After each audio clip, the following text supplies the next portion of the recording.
So finally దేకాల్ emoji trailer వచ్చేసింది భయ్య, 1 day wait చేసిన తర్వాత. సో బాగుంది అంటున్నారు, ఐఎమ్ హ్యాపీ అబౌట్ ఇట్. ఇంకేం మాట్లాడొద్దు, ఫస్ట్ చూసేద్దాం, తర్వాత మాట్లాడేసుకుందాం. నాకు హైప్ వేరే లెవెల్లో ఉంది, అండర్ప్లే చేస్తారా లేదు కూడా చూడాలి. So ya, without any let's watch దేకాల్ ఇమోజీ ట్రైలర్. 3 ఏళ్ళు వెయిట్ చేసిన దీని గురించి, కానీ లెట్స్ వాచ్. బాంబేలో గ్యాంగ్ వార్స్ మళ్ళీ మొదలయ్యాయి. ఏంటి ఈడ సాహో లెక్కుంది వాయిస్ ఓవరు. ఓకే, దాదా వైపు తిరిగాయి. సత్యనారాయణ. చుట్టుపక్కల ఎక్కడో దాక్కున్నాడు. ఓహో, దాదా వరకు వెళ్ళారంటే పరిస్థితి చేజారిపోతున్నట్టుంది. ఎలాక మ్యూజిక్ దంచుతున్నాడు.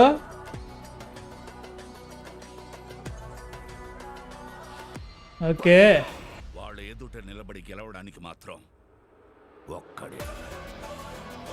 ఎనక ఎనక వేస్తున్నాడుగా.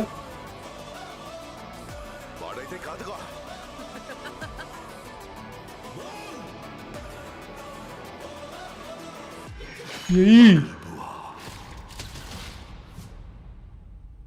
ఓకే,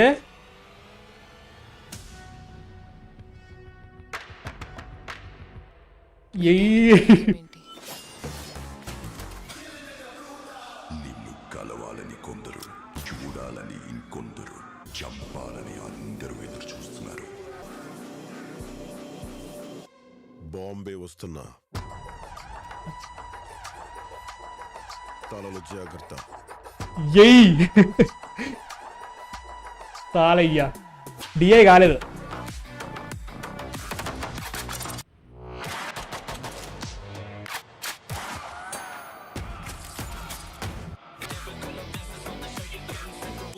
అమ్మా ఎడిట్ క్యాక.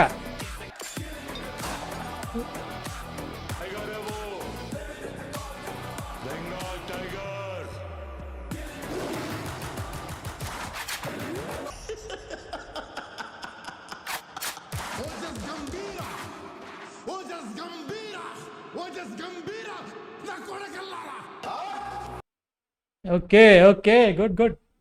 ఆహా, దీనికోసమా వీళ్ళు ఇంత చేసింది, లాస్ట్లో అధీరాన్ని పెట్టడానికి.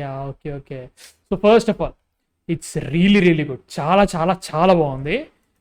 హైప్ని కరెక్ట్గా మెయింటైన్ చేసింది, మరీ ఓవర్గా లేపట్లేదు, అట్లని చెప్పేసి ఓవర్ ప్రామిస్ కూడా చేయట్లేదు. నాకు ఈ ట్రైలర్ చూసినంతసేపు స్కార్ఫేస్ గుర్తుకొస్తుంది, ఆల్ పచినో మూవీ ఏదైతే ఉంటుందో ఆ స్కార్ఫేస్ గుర్తుకొస్తుంది గట్టిగా. అండ్ కలర్ గ్రేడింగ్ ఇంకా చేయలేదు వీళ్ళు. నేను అన్నారుగా పవన్ కళ్యాణ్ గారిది, ఇప్పటికీ లైక్ లాస్ట్ 10 minutesగా నేను చూస్తున్నా డిఐ వర్క్ ఇంకా కంప్లీట్ కాలేదని, ఇంకా కాలేదు, ఈవినింగ్ వరకు అయితే అన్నారు. కాబట్టి ట్రైలర్ అలా కనబడడానికి నాకు ఇబ్బంది అనిపిస్తలేదు. సో ఇంకా బాగుంటుంది, ఎందుకంటే మనకి దేకాల్ ఇమోజీ హంగ్రీ చీత కూడా ఇంకా బాగా కలర్ గ్రేడింగ్ చేసింది, నేను నుంచి అదే కనబడుతుంది అన్నట్టు. సో ఇంకా వీళ్ళు హైప్ని ఇంకా వటీసే ఆపకుండా అండ్ ఆల్సో ఇంకా డిలే చేయొద్దని చెప్పేసి ట్రైలర్ రిలీజ్ చేసేసారు. నో ప్రాబ్లం, దీన్ని ఇంకా ఎడిట్ చేస్తారు ఫ్యూచర్లో కూడా. But bro seriously dialogues second half of the trailer అసలు డైలాగ్సే లేవు. So whatever we're seeing right now అదే ఉందన్నమాట. ఓకే, బాగానే అనిపిస్తుంది. సో సత్యనారాయణ గారు ఎవరు అంటే like in terms of Prakash Raj గారి క్యారెక్టర్ ఏంటి, మధ్యలో ఇదంతా మధ్యలో శ్రీయారెడ్డి ఏంటి అంటే లైక్ నాకేమనిపిస్తుంది అంటే చిన్న పాప ఆల్రెడీ మనకి చూపించారు దీంట్లో ఒక సర్టన్ పాయింట్ తర్వాత. ఇది ఈ షార్ట్ చాలా బాగుంది. అంటే లైక్ ఫస్ట్ పడుకుంది ఈ చిన్న పాప అనుకుంటారు, లైక్ డాక్టర్ సెంటిమెంట్ అంటున్నారుగా. సో ఇదంతా అయిపోయింది, ఆయన కోసం వస్తున్నారేమో. లైక్ తర్వాత ఏంట్రా ట్రైలర్ చూసిన తర్వాత నాకు ఎందుకో ప్రియాంక మోహన్ చచ్చిపోదా అని డౌట్ వస్తుంది, అంటే ఫీలింగ్ ఏదో వస్తుంది. అక్కడ చచ్చిపోతా అనిపిస్తుంది, అంటే లైక్ చచ్చిపోవాలా కాదని తెలియదు. కానీ bro seriously happy on that. అంటే లైక్ ఈ షార్ట్ మంచిగా ఉంది. అంటే లైక్ రెస్పాన్సిబిలిటీ, పాత గాయాలన్నీ ఏదో లైక్ సింబాలిక్ వరక్షన్ చేయక అనకండి. బట్ అంటే షీఈస్ హ్యాపీ ఆర్ వాట్ అంటే లైక్ ఆమె హ్యాపీయా కాదా తెలియట్లేదు. అంటే టెక్నికలీ ప్రియాంక మోహన్ ఫేస్లో ఆరెంజ్ ఎక్స్ప్రెషన్ వదిలేరే మరి వేసుకున్నాం ఏంటంటే ఆరెంజ్ ఎక్స్ప్రెషన్స్ పలికినాయంటే మనల్ని వాడు రాపేదని అనుకోవాలి ఇంకా. But really excited for that. So tattoo అర్థం ఏంటి అవన్నీ చూసుకోవాలి. సో అదే కొంచెం నాకు కలర్ గ్రేడింగ్ మాత్రం కొంచెం అనిపిస్తుంది. But bro seriously happy on this. And నాకు దీంట్లో అర్జున్ దాస్ క్యారెక్టర్ ఏంటో తెలియదు. అర్జున్ దాస్ క్యారెక్టర్ని చాలా బాగా ఎంఫసైజ్ చేస్తున్నారు, ఏంటబ్బా అనేది ఉంది ఈ షార్ట్కి. ఏక బ్రో ఇది సూపర్ అనిపిస్తుంది, ఇది సూపర్ ఉంది.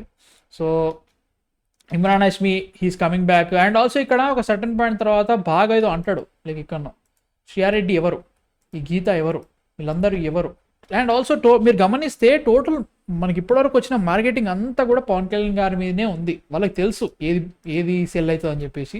సో దానినే వాడుతున్నారు. మనకి స్టోరీ కానీ అవన్నీ ఏమీ చెప్పట్లేదు. ఇప్పుడు ప్రస్తుతానికి ఏంటంటే గన్స్ వస్తున్నాయి, ముంబైలో మళ్ళీ వస్తుంది, 10 ఏళ్ళు హీ వెంట్ ఆన్ టు అజ్ఞాతంలోకి వెళ్ళిపోయారు. అజ్ఞాతంలోకి వెళ్ళిపోయిన తర్వాత వాట్ హ్యాపెన్స్ అనేది ఉంటుంది. ఈ 10 yearsలో ఇమ్రాన్ హష్మీ ఎంత పెరిగిండు ఓమి. అండ్ నేను చెప్తున్నా, Ojas Gambheera and OG movie నుంచి నేను ఏదో అమ్మ బాబోయ్ ఇప్పటివరకు never before seen story expect చేయట్లేదు. They are also not promising that. What they are saying that Pawan Kalyan గారిని ఇన్ని రోజులుగా మనం ఏదైతే మిస్ అవుతున్నామో, ఒక మంచి సినిమాలో ఒక మంచి క్యారెక్టర్, ఆయన ఆరాని మనం ఏదైతే మిస్ అవుతున్నామో దాన్ని మేము ప్రామిస్ చేస్తున్నాం అని చెప్తున్నారు. So I'm happy to see that. నేనేమంటున్నా, that is definitely great, happy. దీనికి నార్మల్ రెగ్యులర్ స్టోరీ ఉన్నా, అంటే రెగ్యులర్ అంటే మరీ రెగ్యులర్ కాకుండా ఉన్న మనకి ఆల్రెడీ తెలిసిన ట్రోప్స్ ఉన్నా కానీ దానికి ఒక మంచి ఎమోషన్ ఆస్పెక్ట్ పెట్టుకొని మంచి ఎలివేషన్స్ పర్ఫెక్ట్ టైంలో పడితే చాలా నాకు అంతకంటే ఇంకేమవుతుంది. I'm not expecting a Saaho ఆ రేంజ్ విజువల్స్ ఎక్స్పెక్ట్ చేయట్లేదు, స్టార్టింగ్ నుంచి ఎక్స్పెక్ట్ చేయలేదు నేను. అండ్ ఆల్సో దీనంత cruel villain something they are doing something really new అన్నట్టు కూడా నేను ఎక్స్పెక్ట్ చేయట్లేదు. So that's why I'm okay. నాకు అది ఓకే, సరిపోతుంది. అండ్ నాకు ఇదే కలర్ గ్రేడింగ్ ఎందుకు వాళ్ళు డిలే చేయడం కారణం అంటే ఇదే, మనకు ట్రైలర్ కొంచెం అట్లా తెలుస్తుంది కలర్ గ్రేడింగ్ జరగట్లేదని తెలిసింది ఇంకా. సో నేనైతే ఓకే అనిపిస్తుంది, ఎందుకంటే వాళ్ళు చాలా చేస్తున్నారు. పరిస్థితి ఏమైపోయిందంటే వాళ్ళు చేసుకున్న ప్లానింగ్కి, వాళ్ళు చేసిన హలాల కథలన్నిటికీ, ప్రమోషన్స్కి వీళ్ళు ఇది ట్రైలర్ రిలీజ్ చేయడమే ఇంకా 10,000 రాని ఫీలింగ్ వస్తుంది. ఆ రేంజ్ పీకల్లో కోపం వచ్చింది అన్నట్టు. బట్ చూద్దాం, పరిస్థితులు చూడాలి.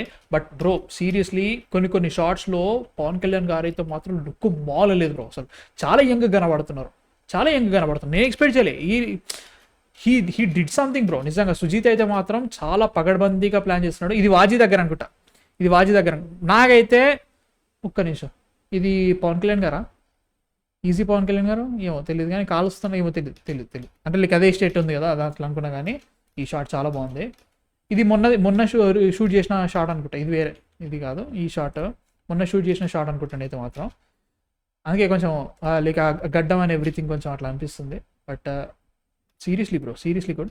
అంటే లైక్ ఇక్కడ నుంచి టోటల్గా మనకి హంగ్రీ చిత్తా మ్యూజిక్ అయితే దించుతున్నాడు, మామూలు దించట్లేదు, మామూలు లేదు, సూపర్ ఉంది. So excited for that. ఈ షార్ట్ అయితే మాత్రం నాకు స్కార్ఫేసే కొట్టింది మావా. And it's nothing wrong about it. Bengal tiger and everything ఇక్కడ ఇప్పుడు జరిగేది అంతా స్కార్ఫేసే ఒకటి ఉంటుంది. Do you want to see my little friend something ఉంటుంది డైలాగ్. అది మనకు చాలా వరకు తెలుగు చూడలేదు కాబట్టి దాని అంటే టెక్నికల్లీ స్కార్ఫేస్ మనం ఏమనుకున్నాం అంటే పంజా అనుకున్నాం, కానీ స్కార్ఫేస్ బాగా అనిపిస్తుంది. ఐఎమ్ హ్యాపీ అబౌట్ ఇట్, మంచి అనిపిస్తుంది. And madness of Pawan Kalyan. And చూస్తే కొన్ని shots like cinematography and everything really good. నేనైతే మాత్రం ఈ ట్రైలర్ ఒక అందాజా ఇచ్చేసింది, అసలు ఏంటి సినిమా, ఏంటి అసలు ఏం జరగబోతుంది, ఒక పాయింట్ ఏంటని చెప్తుంది. I'm happy about it. ఇప్పుడు సాహో ట్రైలర్ బెటరా, ఇది ట్రైలర్ బెటరా అంటే సాహో బెటర్ బ్రో, చాలా better bro. And also Saaho చాలా పెద్ద వరల్డ్, సినిమాటోగ్రఫీ అండ్ ఎవ్రీథింగ్ వేరే ఉండే, బట్ ఇది వేరే. I'm happy about it. ఈ షార్ట్ మాలేదు, ఐ డోంట్ నో వై, నాకు చాలా బాగా నచ్చింది ఈ షార్ట్ అయితే మాత్రం. అంటే లైక్ ఆ ప్రపంచం నన్ను పిలుస్తుంది, లోపలికి వెళ్ళిపోతున్నా అనేటట్టుగా అనిపిస్తుంది నాకైతే మాత్రం. మరి ఓవర్ చేస్తున్నాను అనుకోకండి. నేను కేక దీనంత సూపరమో కేక అని సినిమా ఎక్స్పెక్ట్ చేయట్లేదు. నేను స్టార్టింగ్ నుంచి అది చెప్తున్నా. I wanted to enjoy the promotions. I was enjoying the promotions. Trailer వచ్చింది, పాయింట్ చెప్పింది, ట్రైలర్ వాజ్ రియల్లీ గుడ్. నేను అనుకున్న దానికంటే ఉంది కాబట్టి ఐఎమ్ హ్యాపీ. నేను మళ్ళీ చెప్తున్నా, ఇది బాగుంది, సూపర్ ఉంది. సినిమా బాగుంటేనే బాగుంటుంది, లేకపోతే ఇవన్నీ whatever we're seeing right now, music కానీ ఏమన్నా కానీ సినిమా బాగుంటేనే బాగుంటాయి, లేదంటే కష్టమే. కాబట్టి చూద్దాం పరిస్థితి ఏంటో. నాకు అదే డౌట్ అన్నట్టు. సుజీత్ సరే ఈసారి సింపుల్ స్టోరీ తీసుకుంటున్నాం, సాహో లెక్క కాంప్లెక్స్ చేయకుండా నార్మల్ తీసుకుంటున్నాం, ఓకే పర్లేదు, దాన్ని మంచి చూపెట్టించాలి అంతే. ఎమోషన్ వర్క్ కావాలి. ఎమోషన్ వర్క్ అవుట్ అయితే ఎవ్రీథింగ్ వర్క్స్ అన్న ఫీలింగ్ అన్నట్టు. సో డాక్టర్ సెంటిమెంట్ అంటున్నారు, ఇవన్నీ ఎట్లా చూపిస్తారో చూడాలి. సో ముఖ్యంగా ఇమ్రాన్ హష్మీ వర్క్ కావాలి, క్యారెక్టర్ వర్క్ కావాలి, బాగా రాసుకోవాలి, అది సిచ్యువేషన్ అన్నట్టు. నాకైతే నచ్చింది. మీకు ఎలా అనిపించిందో కింద కామెంట్స్లో చెప్పండి. నాకైతే టెక్నికల్లీ కొంచెం అండర్ ప్లేనే చెప్తా. ఇది కొంచెం అంటే లైక్ మనకున్న హైప్కి కొంచెం ఆగరా కొంచెం మనకి ఖచ్చితంగా థియేటర్లో పేలుతుంది, బట్ స్టిల్ కొంచెం వాట్ ఈస్ మేనేజర్ ఎక్స్పెక్టేషన్స్ అన్నట్టే అనిపిస్తుంది. మీకు ఎలా అనిపిస్తుంది కింద కామెంట్స్లో చెప్పండి. ఇంకా కుమ్మేయడమే. 24th నాడు ప్రీమియర్ పడితే టికెట్లు ఇట్లా ఓపెన్ చేసిన వెంటనే కొనేయడం అనమాట. 23rd రేపు ఈవినింగ్ అట్లా మనం what is pre release live పెట్టేసుకుందాం, మాట్లాడేసుకుందాం. నాకైతే నచ్చింది. మీ థాట్స్ ఏంటి, అసలు నచ్చిందా నచ్చలే కింద కామెంట్స్లో చెప్పండి. అండ్ ప్లీజ్ సబ్స్క్రైబ్ కూడా చేయండి. 75,000 దాటేసిద్దాం. నెక్స్ట్ వీడియోతో మళ్ళీ కలుస్తాం. అంతవరకు మ్యాన్ ఫిక్షన్ సైనింగ్ ఆఫ్.